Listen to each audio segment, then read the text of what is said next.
ভদ্রলোক আরজি করের ঘটনাকে ওই নারী নির্যাতনকে সমর্থন করছে, বলছেন যে এগুলো বাড়াবাড়ি হচ্ছে। এই প্রতিবাদের এগেইনস্টে উনি প্রতিটা কথা বলছেন। কেন ডাক্তারি কিসের প্রতিবাদ? কিসের?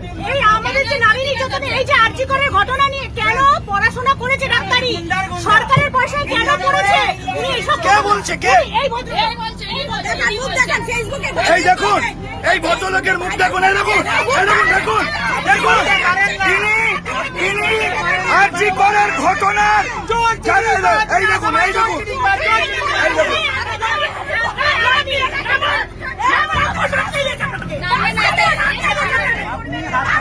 দেখুন, এই ভদ্রলোক আরজি করের ঘটনাকে ওই নারী নির্যাতনকে সমর্থন করছে, বলছেন যে এগুলো বাড়াবাড়ি হচ্ছে। উনি এই ঘটনাকে সমর্থন করছেন যে মহিলারা, আমাদের যে ডাক্তাররা করোনা পরিস্থিতিতে প্রাণ বাজি রেখে আমাদের বাঁচিয়েছেন, সেই ডাক্তার আরজি করে ধর্ষিতা ধর্মতলা থেকে যে মহিলারা বাসে রয়েছেন তাদেরকে উত্তপ্ত করতে করতে এসছেন। কোথা থেকে আসছেন আপনি? আমি আকাশবাণী থেকে উঠেছি, উনি তখন থেকে কন্টিনিউয়াসলি বলে যাচ্ছে। কি বলছেন? এই কেন মিছিল হচ্ছে, কেন প্রতিবাদ হচ্ছে, কেন রাস্তায় জ্যাম হচ্ছে, কেন বাস ঘুরিয়ে নিচ্ছে, মানে এত অসভ্য অসভ্য কথা বলছেন উনি। দেখুন, উনি বলছেন ওনার সুবিধা অসুবিধে, ওনার সুবিধা অসুবিধে।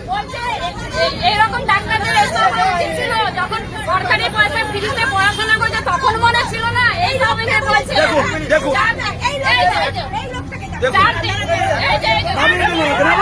দেখুন, পুলিশ আসছে, নাবান ওনাকে, নাবান, একদম বাজে লোক। দেখুন, পুলিশ এসে নামিয়ে দিচ্ছি না। রাখুন, যে পাড়ার ইনি সেই পাড়ার লোকেরা চিনবেন। এই ভিডিওটাকে ভাইরাল করবেন। এটা 71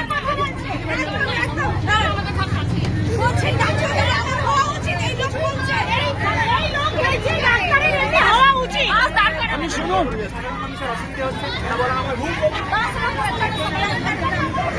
এই কন্ট্রাক্টর দাদাকে যাতা বলেছে, এই কন্ট্রাক্টর দাদাকেও যাতা বলেছে আমাদের সামনে।